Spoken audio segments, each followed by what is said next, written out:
Welcome to Mixed Reviews. Welcome. Before we get into the episode and everything, I was told to pass on Asha a message. Oh, wow. Recently, we went to go see Avatar 2 when it came out, and we were all crying in the theater. And Asha shared, do you want to share your tactic to how you didn't cry watching Avatar 2? And then I'll share my note. Yeah, when I didn't want to cry in Avatar, I would just recite the times tables multiple times, because then my brain was thinking about multiplication problems instead of sad Avatar Emotional problems. Exactly. So then I wouldn't cry. But every time I felt myself tearing up, I'd start to do that. It's really smart. So recently, my mom was at a funeral with one of her friends. My mom had told that to that friend. So during the funeral, she started doing times tables in her head, and she wanted to personally let you know. Thank you for passing on the times table. It worked. Glad. It worked. That's funny. I've been watching Bluey recently. Yeah. Like the kids show Bluey. And it makes me cry. So I'm going to have to try that. Now you know. That and Last of Us. You can try that during Last of Us. No, see, I let myself cry at Bluey and Last of Us because those are tears that I never shed as a child. I'm just going to take a second to like a Bluey appreciation moment.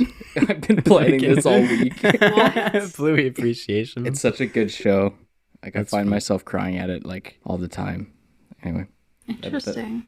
It's a really good show. I didn't know it was sad. It's not. It's just, It's wholesome. it's like, from my experience, it's this dog, like this kid dog going through all these like very depressing moments in a kid's like coming up, like a growing up, like seeing a best friend for the last time. Right. So it's like you've lived those moments, but you never look back at them as very sad moments because when you're a kid, it's hard to process those things. So the last time you saw one of your old best friends was probably just a very happy time for you, but you've never seen them again. And it's now as I'm 25 years old and I see someone like a kid going through that in this television show, it makes me cry because I have best friends I've seen for the last time a few times in my life. And it's just like, oh my God, that's terrifying. And like, that's heartbreaking for me. But Bluey loves this person still and doesn't know. That's wholesome. Yeah, but it's making me cry. Oh. It's a very Times tables, quick times tables. 2, 5. That's not right. Times tables. Let's do times 6, Asha. 12. Nice. What? Anyways, I won't keep our guests waiting. We have another guest on today, which is very exciting. So our guest today is different from our previous guest. This person is normally on the other side of the camera as an actor. Ooh. Our guest has been in front of the cameras for a while, but has been coming onto the writing side. Beautiful. Our guest was just in a recent movie that we've all seen, but you know them from some of their other work. They starred in Dexter, 13 Sins, Nope, and my favorite, the Drake and Josh Christmas special. Please welcome our special guest, Devon Graye. Ooh. Hello, hi. Hey, guys. Oh, no way. Thank you so much for joining us today. What an honor to meet you. Hey, Tom. Nice to meet you, too. I just listened to your guys' podcast last night, so I'm a fan, and I'm excited to talk to you guys about movies because you're very knowledgeable. Thank you. We're excited to have you on. Well, hopefully I can contribute cool stuff to... I was excited to talk about a movie, but then I was like, what movie am I going to choose? Because there's so many movies that I want to talk about, but then I want to be able to talk like knowledgeably about something and not like seem like an idiot. So hopefully I'll have some stuff to say. So you came to us with a whole bunch of really cool movies on there, but I'm curious why you picked Gone Girl. What was it about Gone Girl that was like, that's the right movie? So I chose Gone Girl because it is like my comfort movie. It's like the movie that I put on multiple times a year. If I'm sad, if I'm stuck, like as a writer, like I put it on, like it's just sort of a movie that I find speaks to me in like a weird way. And I don't really know why. I don't know what about it does that, but it just makes me feel okay when I have that on, which is maybe up considering like what the movie is. But were you in a manipulative relationship? No, but you know what I think I like is I like to be manipulated, not by people, I don't think. I like a movie that manipulates me. Like I like to have to go back and rewatch and be like, oh my God, this is actually what that was talking about. Or like the opening of the movie is him talking about her head and wanting to like crack it open and see. And it's you go back and you're like, oh, that's actually what he meant. Like the whole thing is fooling us the whole time. And I love doing that as a writer, but I also like being an audience member and having that done to me. Mm-hmm. Yeah, it's classic thriller. Like, it's trying to divert your attention to this other kind of made up ending. And it lets you create the entire ending in your own head. And then it completely flips it on the 180. But it does it a few times. You know, it flips you and then it flips you back again. And it was such a good experience. It was my first time ever seeing it. Mm-hmm. So it really... Oh, really? Oh, yeah. I think that was the first time the three of us had watched it. Yeah. Oh, wow. Yeah. Okay, that's cool. I got to introduce you to it. Yeah, thank you. So when you said this, I don't know why, but in my head, because they can't really show you the trailer of this movie and be like, this is what this movie is, because it's instantly twist. So I saw it and thought, oh, well, it's like kind of like a Taken kind of thing where she goes missing, and like not at all what I was expecting. It was so good. Cool. And did you have any, like, because it's kind of Gone Girl is one of those movies now, and even the book, it's like, it's been spoiled by so many people because it's been out for so long, but you never had it spoiled for you? No, like, you didn't know going in? Cool. That's great. That's the way to go in. Right. I truly went into it completely blind. The only thing I knew about the movie is that it was really good. It exceeded those expectations. Cool. It was written so well that I just hated everybody. You know what I mean? It's like, oh, these people are so real. Like, it's as if I'm watching a news story, like, just kind of unfold in front of me. Be like, oh, I hate this guy. He did some unspeakable things to his wife, and then you find out what happened. It's like, oh, I hate this wife. Like, she's doing some really unspeakable things. It's like, oh, I like this guy. Oh, what? He's been cheating on her? I hate this guy. Like, the whole time, it's like, oh my goodness. It's just flipping through a book, just new story elements all the time. I think my favorite part about it was the person who wrote the book wrote the script. So it really had everything in there. Totally. And now it makes me want to read the book because I want to see how they told that same story in the book. Yeah, and it's actually funny. I love Gillian Flynn. I love her as an author, and I've read both her other books. I've read Sharp Objects and Dark Places, which were her first two books, and then Gone Girl was the third one.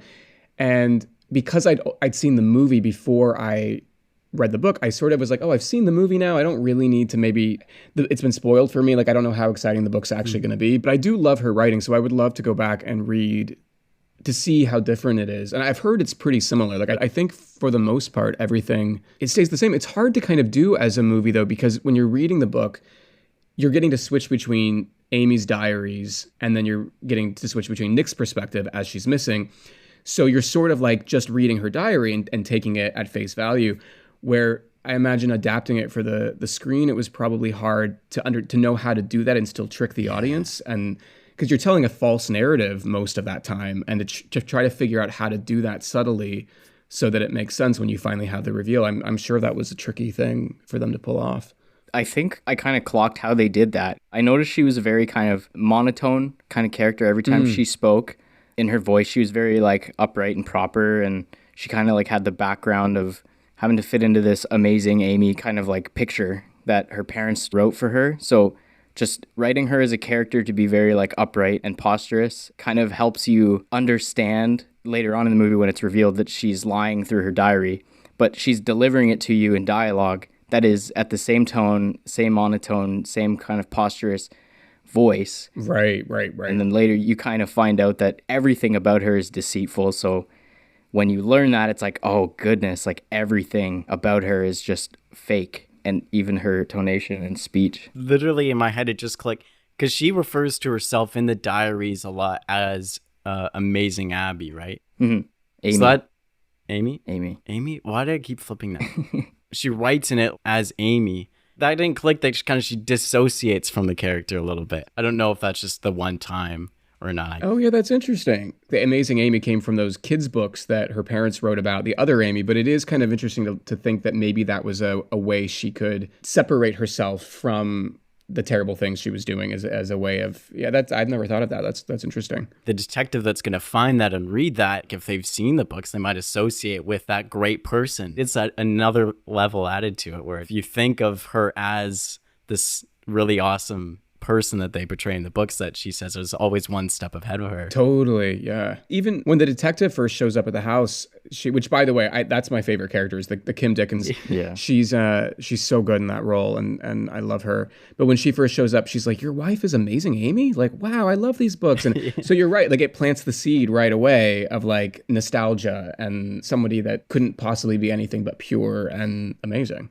I wonder if that has anything to do with the fact that she's a manipulator. If she were real, growing up like that and having to like live up to that amazing Amy character when she isn't, leads her to feel like she needs to do everything to get to that point in her life. Oh, I'm sure. The psychology of how she became who she is, I'm sure stems from that childhood and those parents who, the brief times we meet those parents too, it's very clear that they're not well people. Like they wouldn't have been great parents probably. So yeah, I'm sure that's a lot of where that narcissism comes from. It's one of the things you're saying too is when you flip it and you find out that she was the one manipulating, it also adds to the fact when you realize that she's lying this whole time, then you don't, like for me at least, I didn't catch that she probably wasn't lying about, I don't remember Neil Patrick Harris's character's name, but it didn't click in my head that that was like the one person that like actually did these things to her. From what you can tell from the story at least, is like he was really stocky and he was creepy. Right, yeah. Because when you get to that scene in the movie, I just thought, oh yeah, she also conned this guy too. That's cool. Yeah, it's funny too because she is kind of like one step ahead of so many of the other characters in the film. Like she's just constantly thinking that one little extra layer so that she can get ahead of whatever she needs to do to manipulate and use everybody. Like until she's used by the people at that motel thing she's staying at when they kind of swindle her and they sort of get at her, which is sort of like a little taste of her own medicine, which is kind of a fun moment. I love that. What kind of blew me away, and to kind of double down what you said about her always being a step ahead, is that calendar with like all the different scenarios she has and like every piece of the story that she needs to happen on certain dates that go like 4 or 5 months into the future. It's like, oh, she's like really thought this through. And then it reinforces that dialogue he has with the detective about, oh, she reads a lot in her spare time. She's been reading mystery novels and murder novels to learn the perfect, like, how to get away with murder kind of thing. And it's like, wow, all of it was planned 4 or 5 months in the future, you know, however long she's been planning it since their marriage started going up. Like, wow. When they open up the little wrapper in this movie, it's like truly marvelous, like spectacular writing, in my opinion. Yeah, and that's what I love about Gillian Flynn's writing, because her other books have that same element. I don't know if you've seen Sharp Objects, the miniseries they did for HBO. It's great, and she also wrote on that as well. But that's one of my favorite books, and that has that same sort of deliciousness she takes, and how she also, as the writer, is like one step ahead and thinking about these very flawed characters too, because the hero of Sharp Objects is also someone that at face value you would think shouldn't be a hero. And in Dark Places it's even more that way. And then there's Amy Dunn from Gone Girl, who is sort of like the ultimate villain. Yet there is, I mean, for me anyway, I still really respect her. Like I'm sort of like, yeah, you are in the head, but you did something that is like really out there as a way of getting revenge for your husband cheating, which is, you know, so it's a lot of, I know a lot of people argue that it's like such an anti-feminist book and movie that it's sort of like makes the woman out to be lying about being victimized, and that, you know, it does a disservice to women. But I think that she's such a badass in a lot of ways, and I'm sort of team Amy in a way. And maybe that's why, maybe it speaks to some part of me that I don't get to exercise in life because I don't want to be a bad person, but I like watching someone else get to do that. So I don't know. Yeah. Asha, what do you think of the character? Amy? Yeah. She was okay. I really loved the sister. She was my favorite character, without a doubt. Loved her. Like, she wasn't fully team Nick. Like, she called him out on his BS and was like, no, you're an idiot. What are you doing? Like, kicked him out. But, like, was also... There's a part of her that kind of believed that he murdered her. Yeah. Well, I thought that he murdered her at the beginning. I was like, oh, it was this dude. As soon as he was like, oh, I went to the beach to, like, clear my mind. I was like, he did it. He did it. And then the first turn, I was like, ooh, I literally paused the movie and had to, like, take a step back when it cut to her in the car. I was like, no way she's alive. There's zero chance. Like, this woman is a genius. She's definitely super smart. Yeah, I get what you're saying. I respect her as a character because, like, that's actually very impressive. They had a happy ending. They literally just lived happily ever after. After she slit Barney's throat. Oh my God, That caught me off guard. I loved that Nick started pointing out all the oh, that's really convenient that she had a box cutter right there to the cops and everything. Oh yeah, he knows, the convenient right? end note, yeah. We'll be right back. Gotta go do some yoga. Be back in a second. Hello, we're back. As amazing as it is in terms of like a viewership movie, like it's all neat, it's wrapped up, there's like no loose ends. It kind of shocked me how accurate it was to like real manipulator relationships. Having been in like a couple myself, it's kind of very scary how accurate the ending is. You know, it's like this man was almost put to his death penalty, you know, like he was this close from the lethal injection, but in typical like manipulator fashion, he kind of forgives the manipulator, and he kind of moves on to agree it's better to be together for the long run, which, you know, I would argue is not true at all. So the scary accuracy of manipulation and whatnot is a reality in this movie, but it also kind of expands it to the enabler side of manipulative relationships too. Mm-hmm. Like Margot, as amazing as she is as a sister, is partly enabling him by constantly saying, I support you 100% no matter what, which enables him to continue with this like toxic manipulative relationship. And he says right before he makes the decision, I need you to be my voice of reason. I need you to side with me on this.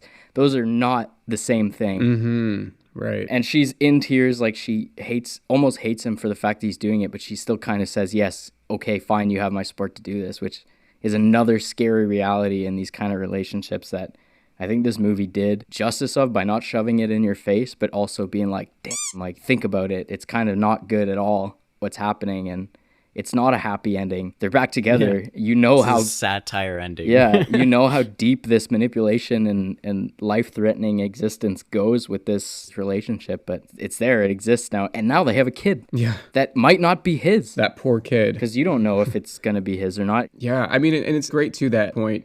There's that scene in her diary where she's talking about going to bed at night and looking at the door, and she kind of pulls the covers up over her and she's scared like he's going to come in. And then we see that at the end that he's actually the one that gets in bed and kind of cowers, like afraid of her in the house. And to live in fear like that, like that's no way to... I would love them to do some kind of, I don't know, short sequel so we can see where Nick and Amy are now and like how that worked out for them, because it can't be good. I don't think there's sustainability in that at all. I agree. What Asha, you were saying about the sister, she's also such an amazing character. And I love that Carrie Coon, who plays that part, she had just been like a Steppenwolf actor in Chicago who hadn't really done, she was like in her 30s, which is kind of late to be breaking into the industry, but she got the audition tape to like play the twin of Ben Affleck, and she's much younger than him, and she was like, why am I like, this is ridiculous, like why would I be auditioning for this is so not right for me. And then she did the tape, and David Fincher, something about it, he was like, that's her, because she so is that person, like you just fall in love with that character. And she has the most integrity probably of anybody in the movie. And even though she's much younger than Ben Affleck, they make it work. Like you do believe that they could be twins and could be the same. Yeah, it wasn't even a question in my mind. No, but she's probably my second favorite character. And I also know that when they were filming the movie, they realized that those two characters, the detective and Margot, never had a proper meeting moment where they actually meet and say hello. And so they wrote that little scene on the day quickly of them like introducing themselves to each other because they were like, oh, it's important that we show this like connection happen between these two that kind of are the voice of reason in a lot of ways in the story. Yeah, they're almost like the neutral line. Either of them are on one side of that gray line. You know, Margot's slightly on the other side towards her brother in terms of like the morality, and then the detective is slightly on Amy's side, and then they kind of divert further and further, and then it all comes together in the middle. Yeah. And it's kind of cool that we have those two characters walking both sides of that line the whole movie, because then it keeps us centered on the reality of everything. Like we aren't able to commit fully to a bias because we get both perspectives so close to the neutral. And as well, there's the other cop that is so the whole time, just arrest this guy. What are you doing? You got it. He's clearly did it. He's so funny. They have some of the best comedy in the film are those two, the detective and then that cop. Just I love the scene too where they're talking about the blood type, and he's like, should I know my wife's blood type? Like after she's like no. And she just goes, no. So good. But it's funny too because it shows like how the detective hazed him a bit. You know, like really kind of grilled him at the beginning, like when she's technically on his side. I love that. Yeah, it's such a well written character. And she's so good in that. Like she kills it in that part. Yeah. She's amazing. In the same scene too, when she gives him crap for not calling his mother-in-law. Totally. Go, dude. Go call them right God, now. you didn't call them yet? Your wife's missing. Their daughter's missing. There's so much to talk about with this movie that like I was trying to make notes, but this one was just I was so invested. I was so involved in the story. I think one of my favorite things with the movie is, it's like 2.5 hours long. It's a long movie, but they don't waste a second. They get into each scene like late. They get out of it early. It's so tightly written that there was so much there that they had to tell it in 2.5 hours. The pacing of it is so tight, and it just goes scene. I was in awe the whole time that I don't even know what to say about it because it was speechless. Yeah, I mean it is. I actually was rewatching some of it last night, and I pressed pause right at the moment where she's missing, and it was only 8 minutes into the movie, and I'm like, oh my God, we've already met Margot. We've already had a flashback to their meeting that night when they do the sugar storm and they kiss out. Like we've already had a ton of time with these characters.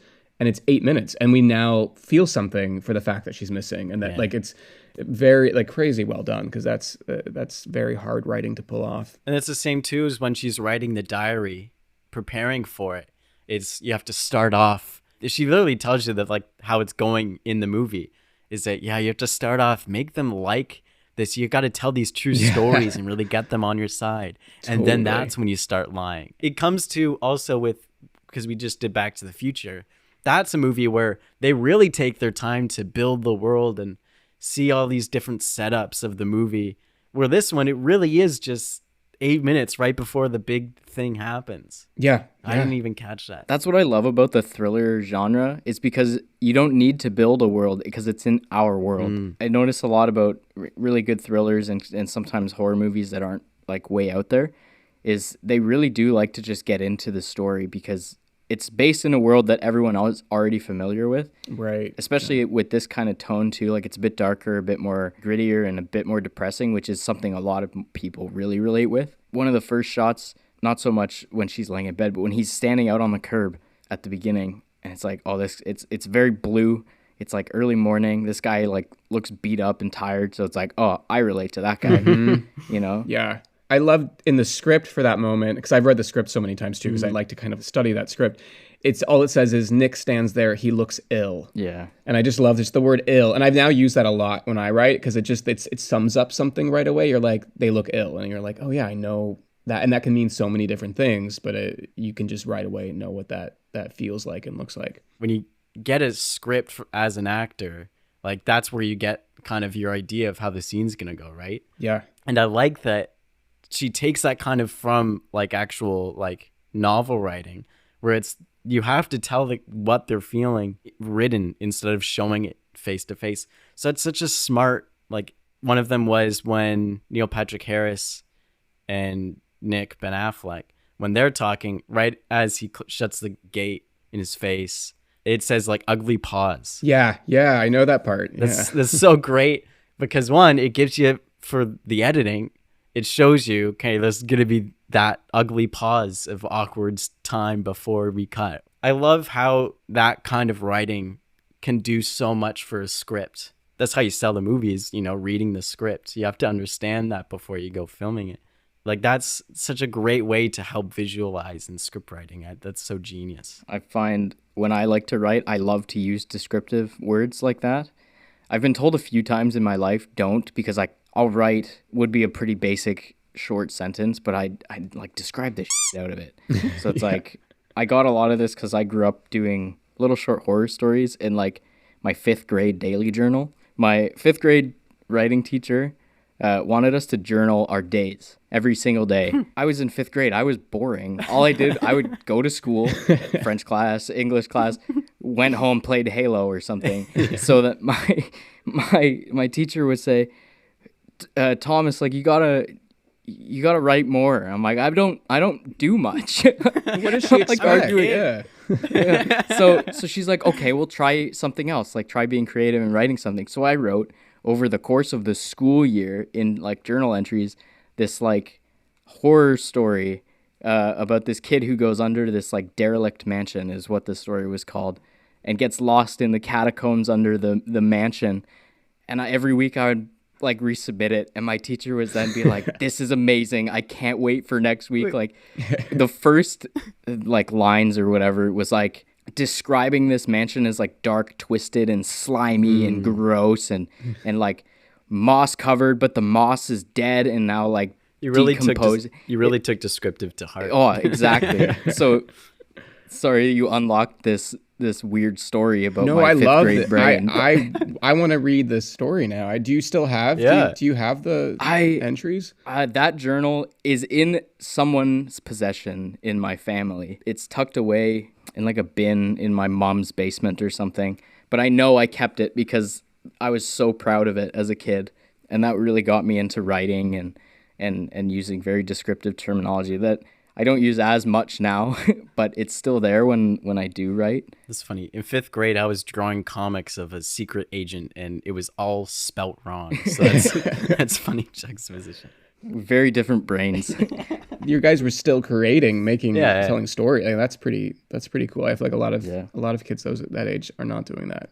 We're gonna take a quick break. We'll be right back. Hello, listeners. It's Jackson's mom. I'm here to tell you about our Patreon. If you subscribe to our Patreon starting at $3 a month, you can unlock early access to videos and podcast episodes, be a part of live episodes, receive free monthly gifts, and hear full versions of our podcast with bits like this. I just have to say, I'm a big fan of Jordan Peele. When I heard Jackson say you were in Nope, I got super excited. Yeah. I had to contain it. Well, he is the real deal too. Like I did not know what to expect going into that, because having been in the industry for almost a decade now, you meet famous people. Like, he's very famous and he's a very famous director.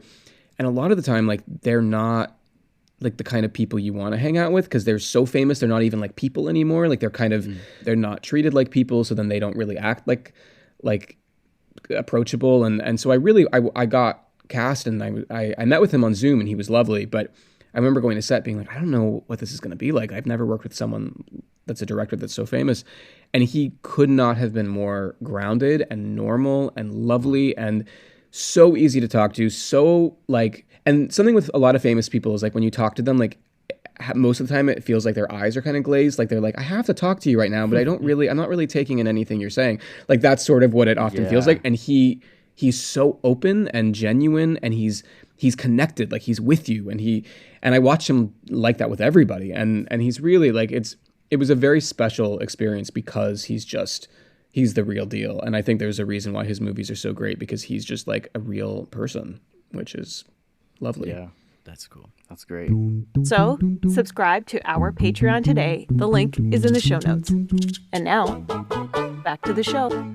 So, I kind of want to get to know a bit more about you. You're an actor and writer. You have quite an impressive resume. Nope, which is one of my favorite movies. Like, how did you find yourself in front of the camera, and how do you find yourself now writing? Like, what is your journey to this point in your life? I kind of want to know. Yeah. I mean, acting was something that I kind of started right out of high school. I moved from England to America, and I didn't know anybody. I sort of was like, I guess I'm a very like driven like, I'm similar to you guys in that, like, when I was 10, 11, I was writing crazy. I would like finish school, and then I'd be like, Mom, can I go write for the rest of the day? And she'd be like, sure. And then I just go and write, and I'd make up crazy stories, and I try to do plays with my friends. And like, I was very like, I was driven by that kind of thing. And so then when we moved to America, I was like, well, I don't know anybody. I think I'll just pursue being an actor. Like, how hard can it be? Like, I'll see what that's like. I might as well just pour all my time into that. I didn't go to college. I just like got an agent and moved to LA. And then really kind of the first 6 months was a struggle to get auditions, because no one knew me. I wasn't, I think the only thing I had going for me was that I was 18, but I looked like I was 12. And that's where Dexter came. I auditioned for Dexter about 6 months into living in LA, and it was to play the younger version of the main character. And And I looked like him. I think I had a darkness in me that they recognized and were like, yeah, that's what this guy needs. But I had no idea what I was doing. I just sort of showed up on that set the first day like, oh my God, like I got this part now. I hope I hope I know how to do this. And then that sort of just led to other jobs after that. And my acting career has been very up and down. Like I've had years where I work a ton, and blocks of time where I was like every month I was working on something different, flying around to New Zealand and New Orleans and doing different TV series or movies. And then I would have years where I had no jobs and I just was sort of sitting waiting for the phone to ring. And that's where the writing came from, was that in the downtime, I realized that I needed to stay creatively fulfilled, and I want to maybe do something that's for me and that gets me back to what I loved about when I was a kid, being creative and doing stuff that I could do on my own time. And then probably about 10 years ago, I got my first writing manager. For a long time, I would write things that were very actor friendly, like very slice of life dramas about like high school shooters and like that kind of stuff that was very like, you know, morose and no one wanted to make because no one wants to fund those kinds of movies. They're very hard to get made. So my manager was like, look, take the writing, take the characters that you like to write and write a horror film. Like that's what will get sold. Like, but I'd never really watched any horror movies. So I sort of just like dove into watching like every horror movie I could find, sort of learned the genre and even like the thrillers, like movies like Gone Girl. I had never really watched a lot of that either. So I quickly fell in love with the genre and was like, oh, this is what I want to write forever, are these kinds of movies. So that's where that came from. And I wrote a film a little over 10 years ago now, maybe not. And then they finally made it in 2018. This is ICU? Yeah, it's called ICU. Yeah. And it wasn't the name that I didn't call it that. I called it something else, but it was funny. After I sold the script, the company that came on, they renamed it. They kind of just took off with it. They got the director, they got all the cast. And I was very much, I think the way that I found out that it was being made was that I had a friend auditioning for it. And she was like, hey, I think I'm auditioning for a movie you wrote. I just got a script that has your name on it. And I was like, what? Like, what is it called? Like, what movie? And so that's the funny thing that I've learned a lot as a screenwriter now, which is mostly what I do for a living now is writing. I write horror movies for studios.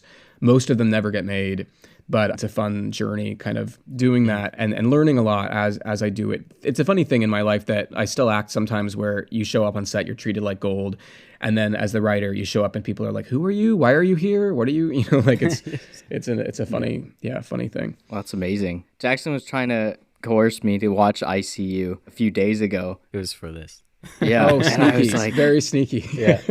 He didn't, you know, because it's a surprise about who comes on, right? So he's like, do you want to watch this movie? And I can't remember what my excuse was, but I'm like, maybe tomorrow. And then tomorrow never came around. Yeah. And then now I understand. Yeah. It was just, so I saw it and I was like, oh, I really want to watch that now after reading about it. Well, you know, it's funny we're talking about Gone Girl because you'll see if you watch ICU at some point, they're very structurally quite similar. And I wrote ICU before Gone Girl came out, but then I went and saw Gone Girl and I was like, what? This is like the kind of stuff I love. Like this is what and that's why I think I fell in love. And Gone Girl is a much better movie, not at the fault of the director of ICU or any of the actors. It's just that my writing, I wrote it when I was 24 or whatever. I still had so much to learn about life and people, and Gone Girl there's a lot more depth, I think, to Gone Girl than ICU, but you'll see it's still structured in a very similar way where you're constantly having to guess and wonder who to trust. I'm excited. I'm going to have to give it a watch now for sure. Is there anything you found from Gone Girl that you've been taking into your writing now that you've seen it and clearly love it so much? Yeah, I mean, like I said, it's the kind of movie I put on anytime I'm sort of stuck in my writing, and even if it doesn't give me something like immediately that I can tangibly take from it, it gives me a sense of comfort where I then think, oh, I can solve this problem. I'm going to solve this problem. It's going to be fine. Like the writing of the characters, the tone, the world, it's often very similar to the stuff that I write. And so, yeah, I find that I borrow little things, or anytime I've written something that has the mystery element running through it, I'll watch like the scene with like Scoot McNairy in the movie, which he's the guy that Nick meets with, who was one of Amy's exes, who sort of tells. Yeah. And that scene is structured really well because there's a lot of exposition in the scene, but they do it in a way that's really fun and there's a lot of humor in it. And so I've watched that scene before to be like, how is this structured? Because I have to write this scene now that has a lot of exposition where you're having to learn clues to this mystery, but I don't want to do it in a way that's boring or that takes a million years. And so there's little things that I find I take from that, especially because I just love Gillian Flynn. I think she's a genius writer. Yeah, so that's definitely a big one. Something I loved with that scene is that's the only scene with them. It's the only time they really talk. I loved being able to use just a side character to give information, but they did it, you're right, they did it in such a fun way where it was just, you know so much about this character. You obviously know that she's manipulated. So it's just a way for you to like click, like, oh yeah, like she's really good at this. Like it's exposition, but it's adding to the pieces in your mind as you're putting this whole thing together. Yeah, exactly. It's less kind of blind exposition out of nowhere and then more of a confirmation of what we are now assuming of this character from what we've learned already. So it's like, oh yeah, she's manipulative because she's done this. And it's like, oh wait, okay, yeah, definitely. I see that.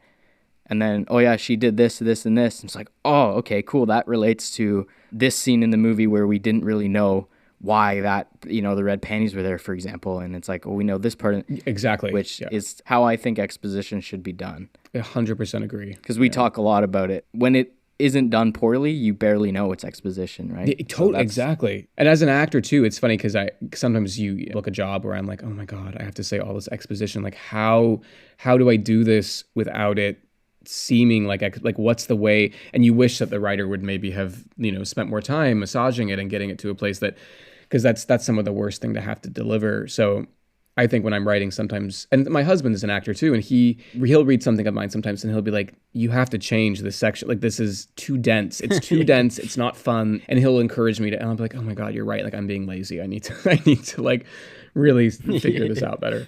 Was when the scene where she comes in right after that first, the vigil, when the cop and Nick are talking, where she comes in saying she was pregnant. That's where she really starts leaning into accusing him more. And it's like, then she jumps and the things fall over. She starts laying in, like, the whole scene really sticks in your face of this. The odds are not good. Yeah. And that scene just did such a great job of laying it all out and showing you. And then right at the end, just again, the last line that she was pregnant. Yeah, it's true. And that's really where it does change for the Rhonda character, the cop character is like, that's the piece. And Amy knew, like, it's like she orchestrated it all. Yeah. She anticipated what the cop was going to sort of think in advance of like all the clues that end up adding up to like, there's no way this guy didn't kill his wife. Like he must have done it. Yeah. Again, I think she's a genius. Yeah.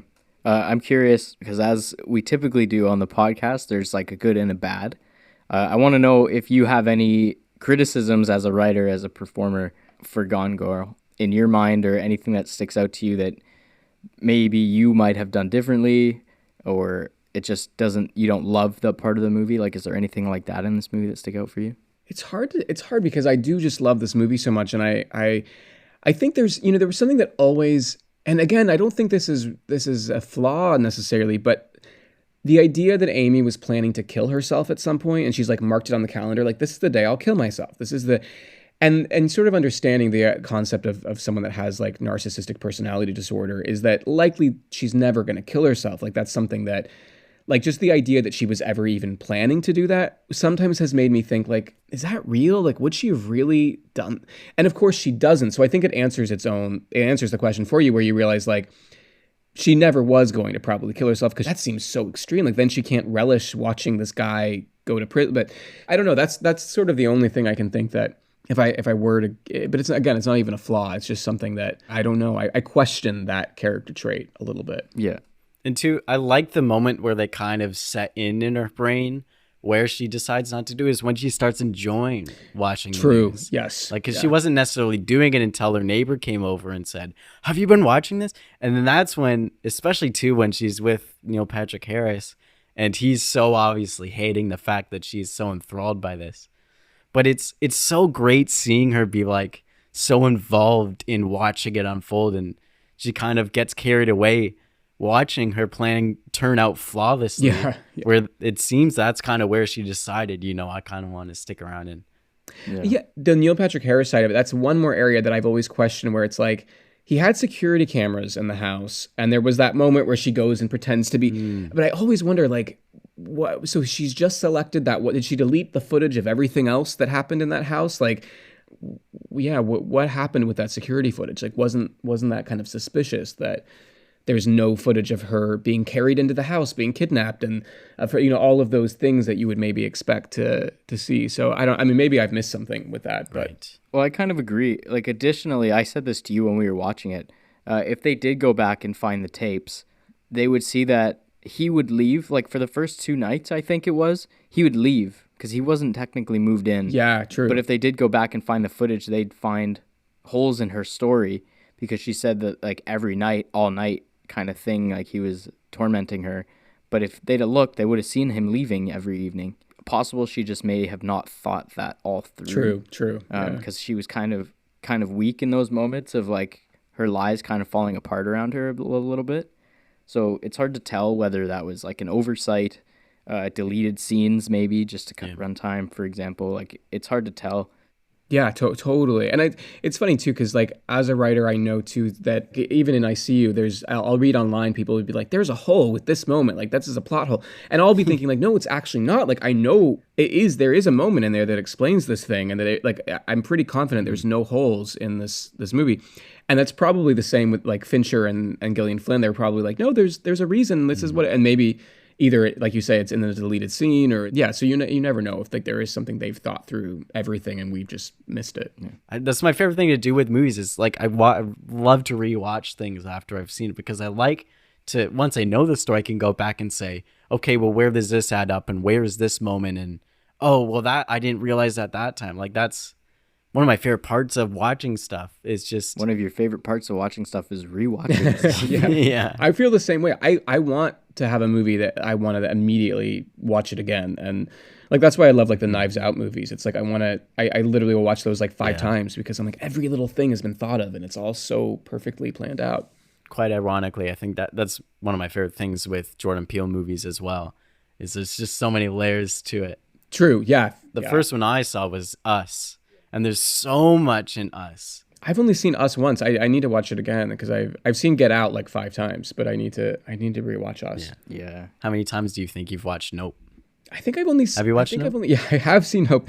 I think I've only seen it 2 times. I think I saw it at the premiere, and then I saw it with a group of friends after it came out. And then I obviously saw my stuff a bunch of times, because I had to do ADR recording for the all my lines were done in ADR. So I was there on set on the day in the suit, but then I went in I think 3 times to do ADR lines for it. So I saw that sequence like 1,000 million times. Right. You played the TMZ guy, correct? I do, yeah, the guy, exact. So you never see me, but it's just my voice and body. But yeah. Yeah. I thought I recognized you. Yeah, right. Well, this is a podcast, so it is my voice, but Well, I'm gonna be honest. We've taken up our hour with you, and I don't want to keep you, even as much as I'd love to keep chatting with you for forever. Oh, it was likewise. This was so much fun, guys. Thank you for having me. Yeah, thank you. I'll have to get your contact so I can send you a script sometime. Please, I would love to. I'm thrilled.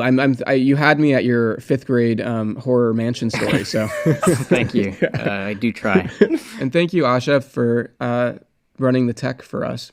Yeah, sorry I didn't participate too much. I just did a grueling shift at No Frills. Oh no.